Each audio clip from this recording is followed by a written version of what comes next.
Buenos días. Bueno, el mundo está bastante estropeado y tiende hacia un gobierno mundial, un gobierno en el que el Señor no va a tener un espacio, por lo menos es el plan que este mundo tiene.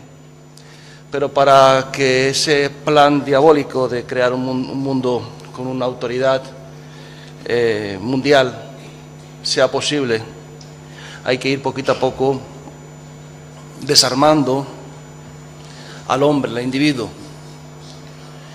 Quiero decir que para que exista un gobierno mundial con esas características, hace falta que poco a poco el hombre, el individuo, vaya perdiendo valores, cuotas de libertad. Un hombre desarmado, un hombre desvalido, un hombre manipulable, un hombre donde no tenga una trinchera donde esconderse y que sea fácil cliente de un sistema en el que las libertades individuales no van a existir. Por lo tanto, yo en esta mañana simplemente quería compartir con vosotros algún pensamiento sobre este tema. Y, en primer lugar, para ir desarmando al hombre, para ir despojándole de valores, para ir despojándole de principios, para hacer a un hombre débil, manipulable, sin estructura interior, sin estructura ósea que le permita mantenerse firme ante las dificultades. Hace falta crear estados poderosos y hombres que en vez de ser libres sean clientes.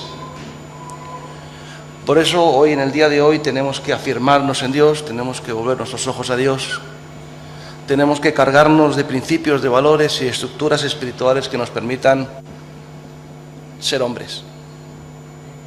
Cuando digo ser hombre no me refiero a otra cosa, sino ser personas totalmente autónomas, libres y capaces de gobernar nuestras propias vidas sin depender que un sistema nos aporte todas las cosas. Los estados de hoy en día, digámoslo así, están diseñados para que el hombre de hoy sea un cliente, quiero decir que vaya perdiendo todas sus responsabilidades individuales y otorgándolas y dándoselas al gobierno de turno. Hubo una encuesta hace poco en la que las personas les preguntaban si estaban dispuestos a rendir más responsabilidades individuales al gobierno con tal de tener más beneficios, y la mayoría de la gente sí, estaba dispuesta a que el gobierno eduque a sus hijos, que el gobierno se encargue de todas las cosas personales. Quiero decir que tener la confianza y la seguridad de que el gobierno va a cubrir todos los subsidios económicos. Quiero decir que las responsabilidades propias del hombre, que es ganarse la vida, las responsabilidades personales, que es gobernar su propia vida, marcar su destino, las responsabilidades personales, como es educar a tu familia, a tus hijos, poquito a poco el hombre se va debilitando, se va quedando sin trincheras donde defenderse y va entregando todas esas responsabilidades a los estados para que así sea más fácil gobernar una población y un mundo uniforme, un mundo homogéneo en el que la diversidad y la libertad que Dios ha hecho en nuestras vidas vaya disipándose. Yo no quiero ser conflictivo, ni lo creo que lo soy. Sí creo que el mensaje de Dios y el Evangelio sí confronta muchas veces con nuestra propia vida y confronta con el sistema de este mundo. Por lo tanto, no quiero ser conflictivo, aunque el mensaje que traigo hoy sí creo que produce conflicto. Primero, el enemigo quiere acabar con las naciones. Cuando digo naciones no me estoy refiriendo simplemente a países, estoy refiriéndome a que la nación representa un conjunto de personas que se han unido en torno a principios, a valores, a tradiciones, a costumbres, pero que todas esas cosas hacen que la nación les dé una característica diferente y diferenciada del resto de las naciones. Entonces, cuando hay una nación, existen unos principios, y encima es una nación que tiene una impronta, digámoslo así, del Evangelio, pues aunque no sean naciones confesionales, pero si tienen tradiciones y si tienen costumbres que emanan y que vienen de la palabra de Dios, pues ahí tienes una nación que tiene alguna herramienta para defenderse contra el vacío que ofrece este mundo. Quiero decir que nuestra nación, por ejemplo, la española, pues aunque no ha sido una nación meramente evangélica o espiritual, pero teníamos tradiciones que hemos recibido de nuestra herencia judeocristiana, que aunque sean tradiciones, ya sean costumbres, pero que son tradiciones y costumbres que hacían posible la convivencia y nos daba un sentimiento de unidad y de familia y de un proyecto común. Por lo tanto, cuando el enemigo trata de destruir las naciones, no es otra cosa sino ir despojando al hombre de cosas que nos hacen, bueno, pues de alguna forma tener un sentimiento de identidad común. Piensa en las fiestas tradicionales de nuestros países, desde la Navidad hasta, no sé, pues otras tradiciones que hemos tenido, que yo no digo que se han desvirtuado, pero que estaban en torno a una herencia cultural que viene de unos principios espirituales. El hombre, cuando pierde el sentimiento de nación, se convierte, sí, en un ciudadano de este mundo, como nos quieren decir, pero en el fondo lo que están haciendo es desarmando a las personas para que al tener menos vínculos sociales y menos vínculos emocionales y menos vínculos tradicionales, se vaya convirtiendo en alguien más fácil de introducirle, seducirle y meterle el patrón del ciudadano del siglo que viene, que es un ciudadano totalmente sometido y gobernado por la corriente que viene por delante nuestra. La segunda cosa que hay un plan diabólico es destruir la familia. ¿Por qué la familia? Porque la familia es la última trinchera. La familia es la última trinchera donde uno se puede refugiar. Antiguamente los abuelos morían en sus casas, cuidados por sus hijos. Los nietos veían envejecer y morir a sus abuelos. No era una tragedia. Ahora los abuelos mueren en morideros. Ni siquiera se pueden llamar en muchos casos residencias, sino muchos son morideros, lugares donde la gente se lleva a morir porque las familias no quieren cuidar de sus familiares mayores, sus abuelos. La familia era la última trinchera. La persona que quedaba sin trabajo, quedaba por alguna crisis familiar, un divorcio, un fracaso empresarial, una crisis personal, siempre tenía un lugar donde recurrir, que era su casa. Nosotros, como comenzamos este ministerio hace 40 y tantos años, fue porque una familia que estaba desperdigada y dispersada por este mundo o por esta nación o este país, por una serie de causas, decidimos volvernos a refugiar en nuestra familia. Y desde ahí, desde ese lugar, desde ese punto de partida, comenzó un avivamiento espiritual en esta familia y luego se proyectó en esta obra social que se llama Remar. Entonces la familia está amenazada de muerte. Pero no es por otra razón que la de desarmar al ciudadano y que no tenga dónde refugiarse. Y que solamente la única alternativa que tengamos es ser clientes de un sistema que nos quieren imponer. Yo no quiero que mis hijos los eduque el sistema, yo no quiero que el mundo me dé nada, yo quiero tener la oportunidad de ganar mis propios recursos, de usar mis propias responsabilidades para ganar mis recursos para dar de comer a mi familia, y tampoco quiero refugiarme en el sistema cuando tengo una familia que en un momento determinado me puede acoger en un momento de crisis. Pero el sistema está diseñado para ir quitándole trincheras al hombre para hacerlo más débil, más dependiente, más manipulable, vacío de contenido y sin la posibilidad de buscar a Dios. La tercera cosa que se quiere acabar es con el cristianismo.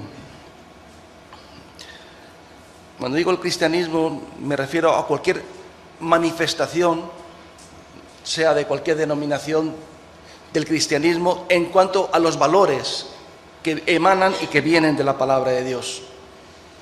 El cristianismo es un atentado contra el gobierno de este mundo futuro que viene.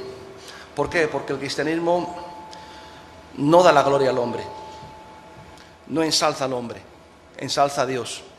Porque el cristianismo tiene valores que son fundamentales para que este mundo se mantenga en pie. Un día predicaba sobre los 3 problemas más graves que tiene la sociedad hoy en día. Los 3 problemas más graves que tiene la sociedad hoy en día es el medio ambiente, 2, la superpoblación y 3, la mala repartición de los recursos económicos. Eso, digamos, son los 3 males. Si el hombre hubiera tenido en cuenta a Dios y se hubiera refugiado en la palabra de Dios y se hubiera revisado lo que la palabra de Dios dice en Levítico 25, esos 3 males no hubieran reproducido de esa forma tan grosera. Primero, porque el Señor nos dijo que deberíamos trabajar 6 años y el 7º año descansar la tierra. Significa que el exceso de producción no es bueno. Y el capitalismo de hoy en día nos dice que hay que producir, producir y producir y crear siempre y continuamente mercados alternativos sin tener en cuenta ni las personas, ni las libertades de las personas, ni el medio ambiente, ni las consecuencias que puede traer la superproducción. Para tener una superproducción tienes que tener mercados suficientemente abundantes y importantes para poder vender los productos. Y lo tercero era la mala distribución de la riqueza. El Señor nos dijo en Levítico 25 que teníamos que tener un año que sea el año del jubileo. El año del jubileo era que cuando la gente había perdido sus propiedades porque las tenía que vender por causa de una carestía, de una situación económica precaria, y la gente vendía sus propiedades, incluso se ofrecían como siervos a familias más poderosas, a los 50 años las personas que habían comprado terrenos, tierras, propiedades y habían tomado a personas como siervos tenían que devolverle todo, la libertad y además una cantidad por el tiempo que habían estado usando esas tierras. Quiero decir que de esa forma se evitaba totalmente la polarización de las riquezas. Pero no hemos tenido en cuenta a Dios. El hombre decidió emanciparse de Dios, tuvo la oportunidad de escoger entre el árbol de la vida y el árbol del bien y del mal, y escogió el árbol del bien y del mal. Escogió la forma en que yo sin Dios puedo gobernar y llegar hasta donde Dios está sin necesidad de Él. Esa es la soberbia y el orgullo del hombre. Y esa torre de Babel sigue estando en este mundo. Una torre de Babel que es llegar al cielo sin Dios. Y yo simplemente creo que los cristianos, las personas que tenemos lucidez, o por lo menos hemos despertado a las corrientes de este mundo y sabemos dónde va el sistema, que tengamos luz y volvamos nuestros ojos a Dios antes de que esto se desvirtúe. La cuarta cosa que el enemigo quiere acabar, aparte del cristianismo, como sistema de valores, como código de valores, como código de verdades eternas, es la Iglesia. Ahora, la Iglesia no me estoy refiriendo a la iglesia local, a la iglesita de barrio, al grupo de personas que se reúnen una vez al domingo y que tienen algunas actividades para mantener su fe de una forma incluso artificial. No me estoy refiriendo a la Iglesia, este tipo de iglesia, sino me refiero a la Iglesia combativa, a la Iglesia eterna que ha desplegado su estandarte y que va victoriosa, y es la Iglesia que dice la palabra de Dios: contra esta Iglesia no prevalecerán las puertas del infierno. Me refiero a esa Iglesia. Y esa Iglesia poco a poco también está desapareciendo. ¿Por qué está desapareciendo esa Iglesia? Porque la mayoría de las iglesias tradicionales o las iglesias propias de las ciudades, de las localidades, de los barrios o las iglesias pequeñitas, denominaciones, han creído que la Iglesia es solamente una especie de lugar donde a la gente se le ayuda a ser mejores personas. Quiero decir que cuando uno viene a la Iglesia y recibe la gracia de Dios, definitivamente tiene un cambio a mejor y empieza a ser alguien con sensibilidad y con conciencia, y ya no escupe en la acera ni tira papeles al suelo y no hace daño al prójimo. Pero esa no es la labor fundamental de la Iglesia. La labor fundamental de la Iglesia no es que mi Iglesia tenga unos ciudadanos mejores que la Iglesia de enfrente. No es eso. No es eso que mi iglesia tenga una alabanza un poquito mejor, o mi iglesia tenga una doctrina más sofisticada, o que los miembros de mi iglesia sean personas que en vez de venir en autobús vengan en un vehículo más caro. No, eso no es la razón de la iglesia. Pero hay algunos que han creído que sí, que la iglesia es un lugar donde a la gente se les propone y se les enseña a que tienen que ser mejores ciudadanos. Honestamente, yo cuando vine a la iglesia ya era un buen ciudadano. Yo no aprendí a no escupir en la acera en la iglesia, yo lo aprendí porque me enseñaron mis padres, y a no mentir. Yo cuando vine a la iglesia, yo ya no mentía. Y una serie de cosas las aprendí en mi casa. Vinieron de una forma natural a través de la cultura, de la educación, de la formación familiar. Por lo tanto, la iglesia no es solamente una fábrica de buenos chicos. Es más, cuando esa fábrica de buenos chicos, cuando no funciona, se puede convertir eventualmente en una fábrica de fariseos e hipócritas. Porque si lo que buscamos es ser buena gente y vemos que nuestras virtudes no son las que esperábamos y nuestros defectos siguen estando ahí, puede ser que caigamos en la tentación de pintarnos con capas de cal y con cosméticos espirituales simplemente para que aparentemos buenos chicos. Toda la iglesia no es un grupo de buena gente. No, hermano. Aunque el enemigo quiere acabar con eso y quiere decir, bueno, que la iglesia sea eso. Un grupo de personas que se reúnen los domingos y que tienen como único objetivo ir alcanzando cuotas de perfección. Yo siempre digo que la perfección en el hombre no existe. No somos perfectos. Pero hay una cosa que sí nos hace perfectos, que es la consagración. No me hace perfecto el estudio, la preparación, la disciplina. Lo que me hace perfecto es la consagración. Quiere decir que cuando tengo un objetivo perfecto, es que aunque no sea perfecto en el estado de oro, en la foto fija de ahora, significa que mi destino es llegar a ser perfecto. Entonces, creo que hay una de las cosas que yo quisiera poner en atención. La segunda cosa que quiero decir es que la iglesia, o ser cristiano, tiene muchos beneficios. El otro día hablaba con alguien que se marchó de la iglesia y tuvo una desgracia. Y él estaba muy condenado porque había tenido una desgracia y él pensaba que era por apartarse de la iglesia y que Dios le estaba castigando. Yo le dije, no, Dios no te castiga así. Lo que pasa es que, honestamente, ser cristiano tiene unos beneficios. Y cuando uno se separa de Dios, pierde esos beneficios. Y la palabra de Dios dice que la iglesia no son los beneficios, aunque tenemos muchos beneficios por ser cristianos, pero no venimos aquí porque los beneficios de ser cristiano. La palabra de Dios dice que el Señor sabe que tienes necesidad de todas esas cosas, sabe que tienes necesidad del vestido, de la comida, pero Él dice, mas buscad primeramente el reino de Dios y su justicia y todas las demás cosas. Todos los beneficios vendrán con añadidura, pero no era la principal, no era el objetivo fundamental. El objetivo fundamental es el reino de los cielos. El objetivo fundamental no es recibir beneficios, no es ser buenos chicos, es otra cosa, que yo quiero ir poquito a poco avanzando para llegar al punto de que si la iglesia consigue ser minada, como están siendo las naciones, como está siendo la familia, como está siendo la cristiandad en general, la verdad este mundo se va a quedar sin un punto de luz, sin un punto de esperanza. Se va a quedar sin realmente una iglesia combativa que dice la palabra de Dios que las puertas del Hades no prevalecerán contra ella. Nosotros comenzamos con este ministerio y empezamos como un servicio hacia los demás. Nuestro ministerio es un ministerio de servicio. Llevamos 42 años sirviendo al prójimo. Estuve 7 años en Centroamérica. Abrí personalmente 12 países, ir a cada país, establecer el ministerio, poner líderes responsables, mantenerlo por un tiempo, comprar vehículos, hacer seguros, alquilar casas. Sé lo que es tener a cientos de niños enfermos, necesitados, hospitales. El primer centro de enfermos terminales de SIDA lo monté estando yo aquí en Madrid, cuando era chaval, joven, en Arganda.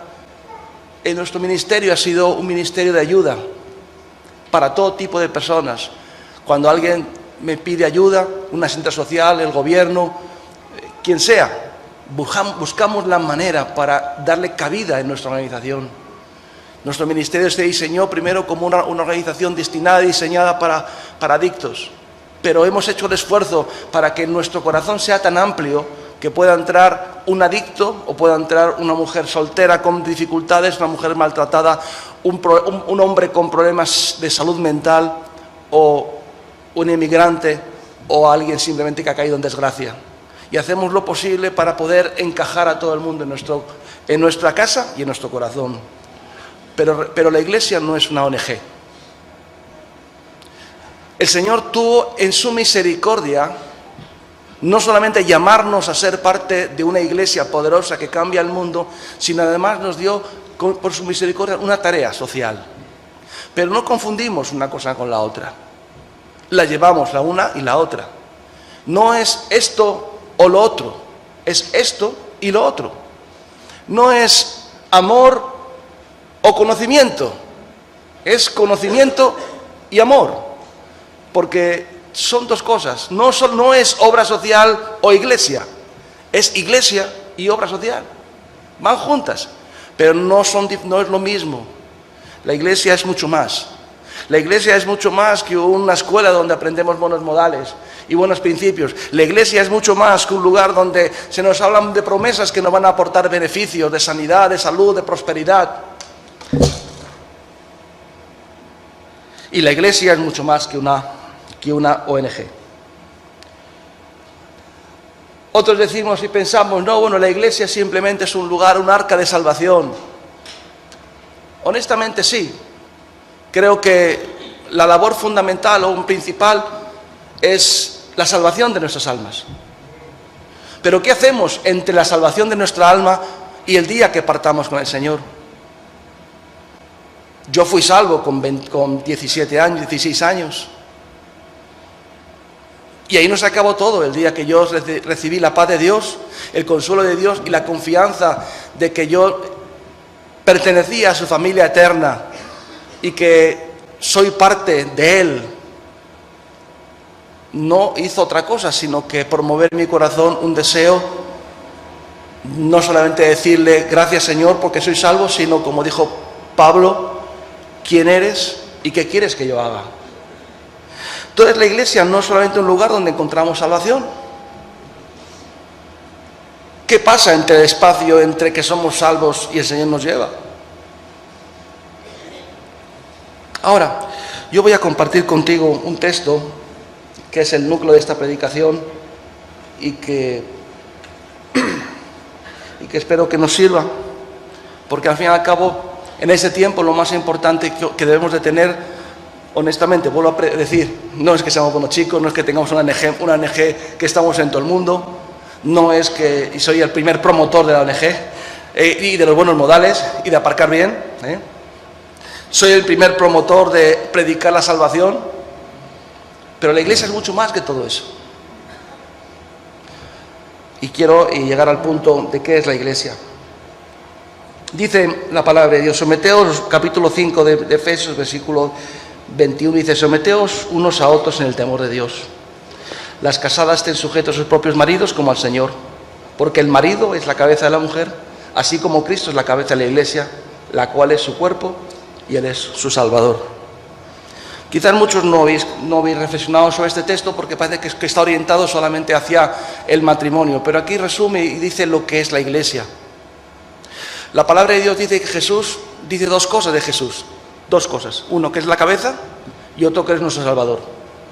Ahí estamos de acuerdo. Pero también dice qué es la iglesia, y la iglesia dice que es el cuerpo. ¿Cuál es la diferencia entre el cuerpo y la cabeza? La cabeza es donde están todos nuestros sentidos. Los 5 sentidos más importantes están en la cabeza. Pero el resto del cuerpo es la que pone en práctica todo lo que emana, todos los sentimientos, todos los planes, todos los proyectos que surgen y que se mastican y que se desarrollan en la cabeza. Ahora, tú dices, si la iglesia es el cuerpo, ¿para qué, como cuerpo, qué razón tiene la iglesia en el tiempo de hoy? pues la Iglesia tiene que poner en práctica y poner en obra y desarrollar el plan de Dios para esta tierra. Y tú dices, no, yo me conformo con ser un buen chaval, yo me conformo con una tendencia, no, hay un plan de Dios es desarrollar y establecer el reino de Dios aquí en la tierra. ¿Y cómo lo hace Dios? A través de su cuerpo. Ahora, hay un versículo para mí enigmático, pero también revelador. Cuando Pablo dice, sufro en mi carne lo que falta de los padecimientos de Cristo por la Iglesia. Es enigmático porque cuando escuchamos las palabras de Jesús en la cruz del Calvario, cuando dice consumado es, parece que está todo hecho. En cambio dice la palabra de Dios que somos su cuerpo. Y si el cuerpo representa una acción, una actividad, un desarrollo de algo a través de la cabeza, significa que hay muchas cosas que hay por hacer. Cuando dice Pablo que todavía tiene que sufrir padecimientos de los que falta de Cristo, quiere decir que hay una tarea que Dios quiere que nosotros hagamos como Iglesia. Si la palabra de Dios dice que las puertas del Hades no prevalecerán contra la Iglesia, está diciendo que una de las razones por las que la Iglesia está en este mundo es para que sea sal y luz de este mundo. Es para que el sistema de este mundo no acabe absorbiendo, asimilando a toda la humanidad, sino que haya un grupo de personas que se mantienen sus cabezas lúcidas y sus corazones todavía amando a Dios y que no van a permitir que el sistema jamás pueda sustituir a nuestro Dios como dueño y Señor de nuestras vidas. Por eso como Iglesia somos su cuerpo y como parte de su cuerpo tenemos que establecer el reino de los cielos aquí en la tierra. Tú dices, si está consumado todo, ¿qué razón tiene la Iglesia? ¿Estaría todo hecho? No, hay muchas cosas que hacer. Digámoslo así, os voy a explicar de esta forma. Cuando Jesús murió en la cruz, fue desautorizado el diablo. Fue juzgado el diablo y fue condenado. Pero no quiere decir que se haya deshecho la sierva de Satanás, porque si salimos a la calle solamente tenemos que ver la situación en que el mundo está. Y podemos ver que realmente, honestamente, si lo vemos con la perspectiva de los ojos del mundo y de la carne, vemos que la Iglesia 0, reino de Satanás 10. Parece que vamos perdiendo por goleada. Lo que pasa es que las cosas con Dios no son lo que parecen, sino que al final es como acaba el partido, es como acaban las cosas. Y el Señor ha dicho, y dice en su palabra, que la Iglesia va a vencer. Que va a haber una Iglesia que no va a rendirse a Satanás. Y como dice en el capítulo 12 de Apocalipsis, dice, fue lanzado fuera el dragón, la serpiente antigua que se llamaba Diablo y Satanás, el cual engañaba al mundo entero, fue arrojado a la tierra, y sus ángeles fueron arrojados con él. Entonces oí una gran voz en el cielo que decía, ahora viene la salvación, el poder y el reino de nuestro Dios, y la autoridad de su Cristo, porque ha sido lanzado fuera el acusador de nuestros hermanos, el cual los acusaba delante de nuestro Dios día y noche. Y ellos le han vencido por medio de la sangre del Cordero, de la palabra del testimonio de ellos, y menospreciaron sus vidas hasta la muerte. Esta es la Iglesia. Por lo cual alegraos cielos y los que moráis en ellos, ay de los moradores de la tierra, del mar, porque el diablo ha descendido a vosotros con gran ira, sabiendo que tiene poco tiempo. Y cuando vio el dragón que había sido arrojado a la tierra, persiguió a la mujer que había dado a luz a su hijo varón, y se le dieron a la mujer las dos alas de la gran águila para que volase de delante de la serpiente al desierto, a su lugar donde se sentará en su tiempo y mitad de un tiempo. Y la serpiente arrojó de su boca tras la mujer agua como un río para que fuese arrastrada por el río. Pero la tierra ayudó a la mujer, pues la tierra abrió su boca y tragó el río que el dragón había echado de su boca. Entonces el dragón se llenó de ira contra la mujer y se fue a hacer la guerra contra el resto de los descendencia de ella. Los que guardaban los mandamientos de Dios tienen el testimonio de Jesucristo. La palabra de Dios dice que ha sido desautorizado, que ha sido lanzado, que ya no está ahí en el cielo acusando a los hermanos, porque ha sido desautorizado, porque ha sido declarado, como, no sé si podéis visualizar lo que ponen los western en las películas del oeste, cuando un delincuente está buscado, se pone en la cara del delincuente y pone abajo wanted, Se busca. Se busca, ¿no? Want it, se busca. Pues así está el sitio ahora. Lo que pasa es que lo que el Señor ha hecho en la cruz del Calvario, lo que Dios ha hecho desautorizándole y poniéndole nombre y cara al diablo, desenmascarándole y poniéndole una condena, ahora falta que la Iglesia haga su labor, que sea deshacer las obras de Satanás. Nuestra labor ya no es juzgar al diablo, sino es cumplir nuestra misión, es como la policía, ponerle esposas al diablo. Es hacer la labor que se nos encomienda, establecer el reino de los cielos y desplazar el reino de Satanás. Ahora, ¿dónde está la Iglesia? Si la Iglesia no tiene una visión espiritual ni una visión eterna, si tiene una visión solamente propia de un grupo de personas que se reúnen con objetivos meramente naturales, no hay Iglesia. Por eso abrir los ojos, tenemos que abrir los ojos, tenemos que visualizar, tenemos que de alguna forma descubrir el reino de los cielos. Tenemos que entender y comprender cuál es el plan de Dios para nuestra vida. Nosotros debemos ser la prolongación de la voluntad de Dios en esta tierra. Yo no tengo problemas no estoy tan centrado en mí mismo. Peco, caigo a veces. Si la imaginación te lleva a pensar que caigo en cosas groseras, te digo que no. Pero caigo en situaciones, caigo en emociones, caigo en problemas de carácter. Pero no estoy tan centrado en mí mismo. Estoy centrado en la obra que Dios me ha dado. Estoy centrado en cuál es mi impacto como siervo de Dios aquí en esta tierra. Estoy continuamente pensando si estoy realmente siendo la extensión de la mente y del corazón de Dios como un miembro activo en este cuerpo, como cuerpo en esta tierra. Lo demás no me preocupa tanto. Dice la palabra de Dios que cuando David fue a pelear contra Goliat, sus hermanos se empezaron a meter con él. Decirle, mira, oye, es que tú vienes aquí porque tienes un corazón turbio, vienes aquí porque has venido a ver la batalla, vienes aquí porque tienes un corazón perverso. Y él dijo, esto es mero hablar, yo no puedo perder el tiempo en esas conversaciones. Si pierdo el tiempo en esas conversaciones no voy a poder tener el corazón centrado y concentrado en cuál es mi tarea. El otro día me hablaba en el programa de televisión con Ramón, me decía que cómo encajaba yo todo este asunto de la persecución contra la Iglesia y las mentiras que se dicen contra nosotros. Yo le dije, yo lo llevo estupendamente. Primero porque todo lo que sea un ataque contra mi imagen pública me libera de mí mismo, porque ya cuando uno pierde lo que más ama, que es tu imagen pública, pues dice, pues ya cuando pierdo todo, ya no tengo ningún miedo a perder nada más. Y estoy encantado, porque además me demuestra que estamos haciendo una obra eficaz. Y no tengo preocupación de todas estas cuestiones, porque el enemigo lo que quiere es que nos concentremos en si nos quieren o no nos quieren, nos aprecian o no nos aprecian, si caemos bien o caemos mal, si gustamos o no gustamos. Un siervo de Dios está por encima de todas esas cosas. Un siervo de Dios que ha entregado su vida a Cristo solamente tiene una cosa en el corazón y en su mente. ¿Estoy agradando a Dios?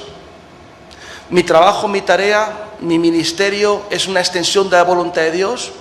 ¿O es una extensión de mis propios proyectos personales revestidos de religiosidad o de apariencia? ¿Es la proyección de un ministerio con vocación de ayuda al prójimo o es la extensión de la mano de Dios dirigiéndome, ayudando al prójimo, pero con la visión de establecer el reino de los cielos? Me encanta dar de comer a la gente, me encanta ayudar a las personas. Creo que esa es mi tarea primordial que Dios me ha dado, en el sentido de trabajo físico. Señor, me entrega personas y me dice, cuídamela hasta que yo regrese. Y yo digo, amén. Pero no tengo solamente esa percepción de que estoy ayudando a personas a quitarles focos de sufrimiento. Para mí, sobre todas las cosas, es que estoy desbaratando algún plan diabólico que es el que provoca ese foco de sufrimiento. Lo que yo creo que debemos de ver y de alzar nuestros ojos y ver que la mies es mucha y los obreros son pocos. Cuando dice que la mies es mucha y los obreros son pocos, lo dice en un contexto en el que dice que el Señor recorría las ciudades de Israel, de Jerusalén, recorría las ciudades en general, y decía, y no lo dice, pero sí se le nota que hay un matiz, que hay cierta fatiga. Un hombre como Jesucristo, cuando digo hombre lo digo con toda la intención, porque era alguien que había tomado el cuerpo de un hombre sujeto al cansancio, al agotamiento, a las presiones, a las tentaciones, a los conflictos. Y él recorría las ciudades de toda Israel predicando la palabra, pero llegó un punto en que dijo, la mies es mucha, los obreros son pocos. Orad al Señor para que envíe obreros a la mies, porque él tenía una visión mucho más amplia. Mandó a 70 hombres a predicar la palabra de Dios, y les mandó sin alforjas, les mandó sin bolsa, les mandó sin carta de recomendación, les mandó sin pasaporte americano, les mandó sin nada. Simplemente dijo, ir a predicar la palabra de Dios por todos los lugares. Y cuando regresaban le dijo, ¿qué? ¿Cómo se ha ido? Y él dijo, hemos visto a Satanás caer como un rayo. Los demonios se nos sujetan. Sí es cierto que Jesús les dijo, bueno, no regocijéis solamente por eso, sino regocijaos porque vuestro nombre está escrito en el libro de la vida. Pero estaban estableciendo el reino de los cielos. Estaban yendo por todo el mundo y estaban viendo cómo Satanás estaba siendo desbancado, estaba siendo desautorizada, estaba siendo esposado y llevado a donde tenía que estar, atado. Pero ¿dónde está esa iglesia combativa? ¿Dónde está esa iglesia lúcida? Esa iglesia que tiene la capacidad de ver entre las sombras, que puede interpretar las verdades espirituales en el tiempo de hoy. ¿Dónde está esa iglesia que tiene sensibilidad y que tiene tal amor a Dios que no hay nada que le pueda retener ni refrenar con tal de que pueda ver que la obra de Dios y que la voluntad de Dios se establece aquí en la tierra? ¿Dónde está esa iglesia que, como Jesús dijo, mi comida es hacer la voluntad de mi Padre que está en los cielos? Soy la prolongación, soy el proyecto de Dios aquí en la tierra. Y ahora el Señor dice, Él se va, dice, pero yo os doy mi espíritu y recibiréis poder. Y dice, vais a continuar la tarea que yo he empezado. ¿Dónde está esa iglesia que es la proyección de Dios aquí en la tierra? ¿Dónde está esa iglesia que es la manifestación de Jesucristo, la voluntad de Jesucristo, de la cabeza que es Cristo aquí en la tierra? Pues no, simplemente nos hemos quedado en que Él es nuestro Salvador, pero nos hemos olvidado de que somos su cuerpo. Por lo tanto, hoy estamos aquí, cada uno con su realidad personal. No voy a cuestionarla, cada uno tiene su realidad personal. Para ti será la más pura y no te lo voy a juzgar. Pero la motivación será muy pura. Pero yo quiero poner el dedo donde teníamos que poner la atención como iglesia. Y es que como iglesia tenemos que levantar los ojos, tenemos que alzar la vista, tenemos que quitar la vista digamos, del aturullamiento que vivimos diariamente por los conflictos y problemas que nos rodean y que nos quitan por esa presión la visión eterna de Dios para esta tierra. Y sobre todo para saber cuál es realmente tu cometido aquí en la tierra, en este cuerpo. El cuerpo debe ser armonioso, cada uno debe ocupar su lugar y nadie debe descalificar a nadie, ni nadie se puede autodescalificar, porque todos somos partes uno de los otros. Pero hoy por hoy la iglesia no es otra cosa que un cuerpo bastante desmembrado, no tiene una forma muy armónica, no tiene un aspecto todavía muy saludable. Pero yo espero que en este último tiempo, cuando los estados quieran sustituir a Dios, quieran decir que Dios no existe y que todos los beneficios que puedes recibir los vas a recibir a través de un estado que se preocupa por ti, eso va a ir al traste. Dice la palabra de Dios que en el proyecto de la Torre de Babel, que era un estado perfecto, llegar al cielo sin Dios, Dios descendió, bajó y miró lo que estaban haciendo los hombres. Y Él dijo, el pueblo es uno y nadie les va a hacer desistir de este proyecto.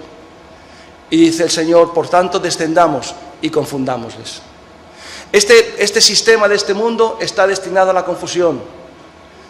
Este sistema de este mundo está diseñado a la confusión, porque es un proyecto de ser como Dios, llevar a la gente las cosas que solamente puede Dios dar, y están blasfemando contra el nombre de Dios. Y Dios va a traer mucha confusión.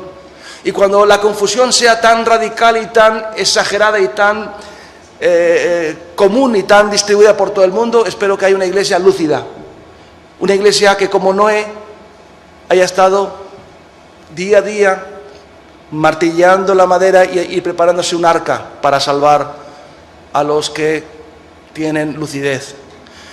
Y sé que construir el reino de los cielos para este mundo es una pérdida de tiempo. Los que llevamos años viendo el reino de los cielos y sirviendo a Dios como una prolongación de su mano aquí en la tierra, porque Él es el que da las órdenes, a veces uno se desanima porque dice, usted hace un trabajo que parece que es inútil, como el de Noé. 125 años construyendo un arca, mientras la gente pasaba por ahí y se reía. Un día empezó a llover. Y de repente todo aquel esfuerzo y todo aquel sacrificio empezó a cobrar sentido. Y hay veces que las cosas no tienen sentido cuando parece que todo va bien. Y este mundo está tirando cohetes al cielo diciendo que todo va bien. Va a llegar el día de la confusión. Y el día cuando llegue la confusión, espero que te pille conectado con el Espíritu Santo, siendo parte de la iglesia, una iglesia combativa. Y que cuando el Señor te llame, te llegue trabajando y no en confusión. Amén. Que Dios te bendiga.